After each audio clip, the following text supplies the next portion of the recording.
ಈ ವರ್ಷದ ಮಂಡಲ ಪೂಜಾ ನವೆಂಬರ್ 17ನೇ ತಾರೀಕು ಪ್ರಾರಂಭವಾಗುತ್ತೆ. ಶ್ರೀ ಧರ್ಮಶಾಸ್ತ್ರಗಿರಿ ಅಯ್ಯಪ್ಪ ಸ್ವಾಮಿ ದೇವಸ್ಥಾನದಲ್ಲಿ ಈ ವರ್ಷ 60 ದಿವಸದ ಪೂಜಾ ಕಾರ್ಯಕ್ರಮಗಳು ಇರುತ್ತದೆ.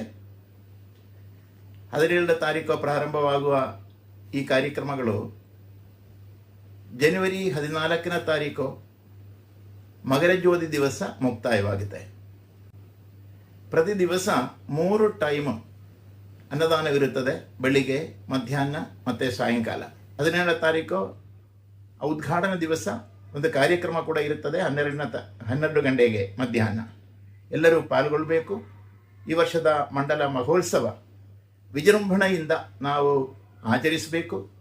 ಎಲ್ಲ ಭಕ್ತರಿಗೂ ಅಯ್ಯಪ್ಪನ ದೇವರ ಆಶೀರ್ವಾದ ಸಿಕ್ಕಲಿ. ಬನ್ನಿ, 17ನೇ ತಾರೀಕು ನಾನು ಅಲ್ಲಿ ಇರ್ತೀವಿ. ಎಲ್ಲರಿಗೂ ನಮಸ್ಕಾರ. ಜೈ ಸೀತಾರಾಮ್.